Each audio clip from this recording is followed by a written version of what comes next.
What's up, everyone? It's great to be back. This is Untitled and Mekkah, Hey, and we are presenting to you chapters 21 and 21x of my Fire Emblem 5 Paragon Mode 0% Gross playthrough. But before I go on, Mekkah, I'd like to thank you and Arisa first for commentating chapter 20 for me, because that was one ordeal that I did not want to put myself through. I like commentating chapter 20 a lot, actually. It was really fun to do with Arisa, and I liked it a lot more than this stupid chapter. I think the only good thing about this chapter is that Fergus is in it. What are you talking about, Mekkah? I don't understand. The guy below Leaf, that's Fergus, right? I'm afraid you're mistaken, because Fergus has not returned. The guy below Leaf, I can understand why you're confused. His name is Dermott. He's a unit that just joined us in this chapter. According to the You Draw canon, he is Nana's either brother or half-brother. I don't really know the details that much, but I can see why you confuse him for Fergus, because he starts in the promoted version of the class that Fergus starts in, and there's also several similarities between them. I mean, they both are charmingly handsome, they both have blonde hair, they both have a pursuit critical coefficient of 5, and Dermott starts off with a special weapon that only he and Fergus can use. It's called the Beowulf Sword, possibly implying that both of them are the children of Beowulf, but the game is good at implying things and not very explicit about that, so I will hold off on the speculation for now. I was looking forward to a boss kill with Fergus, but I guess we can't have everything. Instead, we're just going to warp Asvel over like good old times. This boss can only be attacked at 2 range on turn 1, so I guess we'll have to do that. It kind of sucks, because Asvel wouldn't be able to get a support bonus from Leaf, but it doesn't matter because his hit is really high anyway, since the boss is weighed down to 0 attack speed by his Blizzard Tome, and a hit plus a crit will kill him. And other than that, we get something from a village, and we get a promotion for Linoan from the church, actually, which is really late in the game, but still really appreciated. Right, so this is like the Lara's promotion in chapter 12x, where she talks to Parn. It's a story-based promotion. You're not allowed to promote Linoan beforehand into anything, so her promotion will also change her into a sage, much like Sarah. Her stats obviously aren't as high, but the bonuses are huge, and it gives her the ability to use B-rank staffs now, instead of just being our magic up bot, which is very useful for the upcoming chapters. Now, I do want to point out something about this map. If you were to do it conventionally, I hear that it's a huge pain in the ass, because there's like 10 ballistas scattered about the map. Some of them will poison you, and their ranges are all overlapping. In addition to that, there's also a group of enemy Wyvern Riders at the bottom of the map, many of which have Miracle, and so, fortunately, we don't have to deal with that. That's chapter 21 completed in 1 turn. Let's go on to chapter 21x. 21x is the feature presentation of this video. It's a guidance chapter that you can only go to if 1 or more of your units have been captured or left behind in previous chapters, and it's your only chance to get them back. The units will be divided over several prison cells, 4 of them in fact, and where they end up depends on the order that they were captured in, as well as the amount that has been captured. So if you keep the amount of units that has been captured equal, you can predict where they end up. And that takes quite a bit of planning, right? Because units can't just be everywhere. Yeah, so you would expect that we can just, leave units wherever we please, but we actually put a bit of thought into like which units to leave behind in which chapter. This is even beyond stuff like, leaving behind Fergus in chapter 13, so he could give the support bonus to Karen. It's like, this is where we should leave behind Kane or Alva or whatever. Actually, I think only one of them's left behind. But the point is that we want to leave many of our mounted units in the top 2 cells, and we want one like very light, probably female mounted unit in each of the bottom 2 cells. In addition to that, we want most of our infantry in the left and the right cells, the bottom 2 cells, just because it's easier for us to escape them, because they're not mounted, and they move a little bit further when they're on foot, when they're indoors. So that gives them the extra boost they need to like get out of the prison. Yeah, this is a bit like chapter 4, where we have a prison break and everyone needs to escape, but the big difference is that this time we have a lot more tools available to rescue people. Like, for example, we have rescue staves, we have warp staves, we have rewarp. But on the other hand, we don't have enough uses for all these. Even with all these new warp uses that we get, we can't just teleport everyone out. So the people in the bottom cells actually have to walk their way out and help out with rescue chains to get other units out. Like, for example, Sleuth is being warped into this cell with a bunch of people he doesn't actually know, and he's going to help busting them out, but we can't really do that for everyone. Yeah, how does he know that these guys aren't enemies? I mean, if Chapter 20 is anything to go by, like, random people in prison cells could just as well be holding killing edges and waiting to slaughter you when you set them free.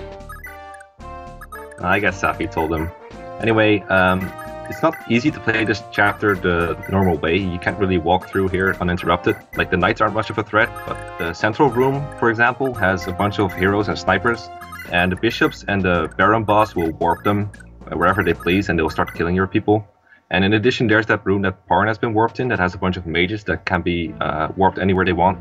So what we did is, we warped Parn in, and he kills them with a fire sword and a holy water boost. And this also makes the priests not warp the mages out, so that is one way to solve the problem. And while Parn is there, you can also steal the warp staves. And then we used silent staves and thief staves to disable the boss and the bishops. We silenced 2 of the 3 big baddies in the center room, but the one that we only stole the warp staff from, he still has a bolting tome, so that's the reason why in turn 1 we had sort of moved all the prisoners like to the corners of the cells so that they don't get hit by the bolting.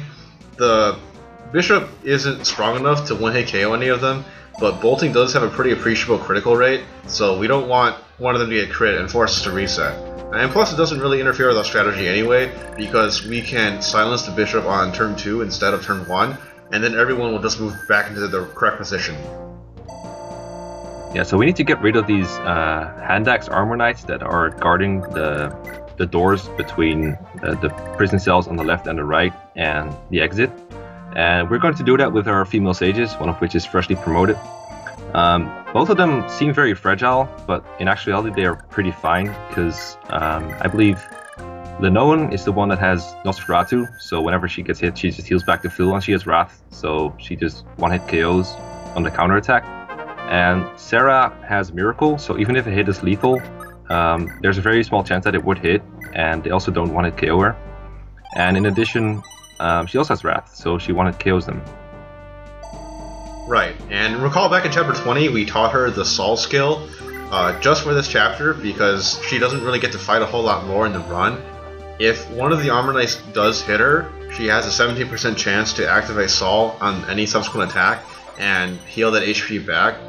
In addition to that, I mean, the armor knights just kind of suck anyway because hand axes are garbage in terms of accuracy, so we're facing some pretty good odds here. Yeah, so the people inside the cells are moving into position so they can move out on the next turns, because it's actually very important where they end up, since we have to employ some rescue chains in order to get everyone to the exit at the same time. You can also see the screen moving, indicating that there would be reinforcements.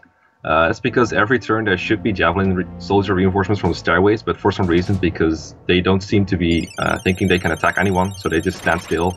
But just like in Chapter 14, the game still thinks he needs to reinforce people. So I want to take a quick moment to talk about the specifications of the units that we want, especially in the bottom 2 cells. You might notice currently that Halvan on the left and Marty on the right are each carrying a dismounted female mounted unit, and so we need at least those 2 sorts of units available. We want a 6-move infantry unit who can rescue a 5-move mounted unit without incurring a movement penalty, and in addition to that, we also need on each side another 6-move infantry unit that could be rescued by a mounted unit without incurring a movement penalty. So that would be Shiva on the left and then Macho on the right.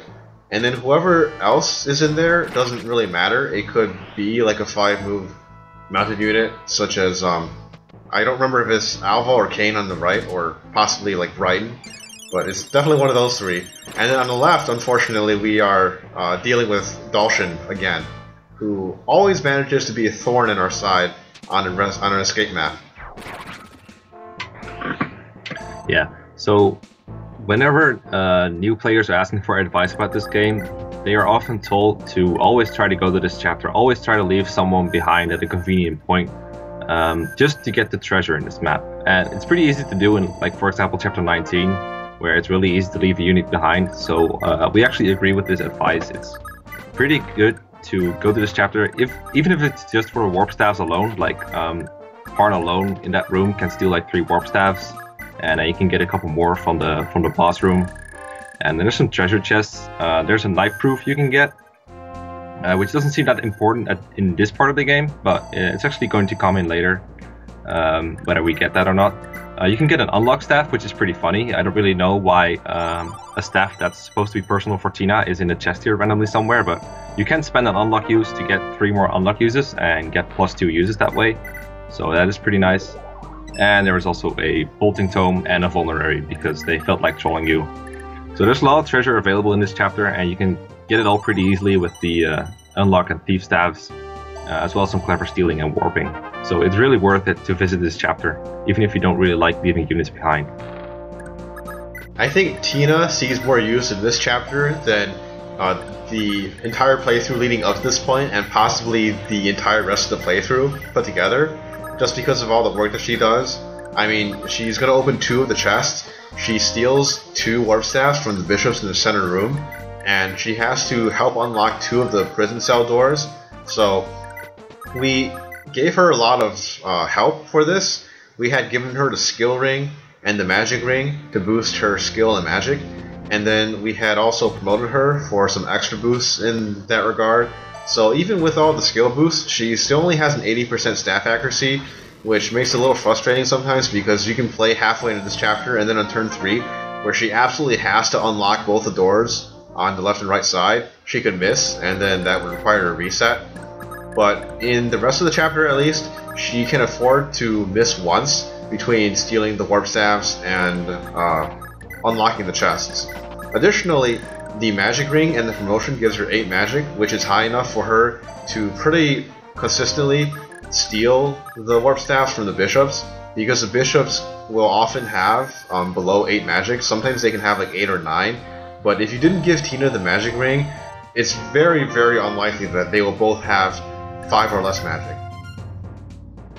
Well, that's why you check the stats at the beginning, right? To make sure that Tina could steal the things. Yes. Yeah, okay. So, something else that's really cool in this chapter, I think, that not a lot of players might appreciate, is when you look at the prison cells and you see like 4 units you have to get out of there, you're like, geez, how am I going to get all 4 out of there? But Sleuth, for example, on his own manages to get out like 4 people, because they could be compressed into 2 entities, I guess. Is one person rescuing another. So that is one way you can save warp and rescue uses that way. That's pretty cool. There's a lot of hidden intricacies like that in this chapter that make it a lot easier. It's a very daunting chapter to play through casually if you don't abuse all these powerful staffs, but if you do, it's kind of a cakewalk.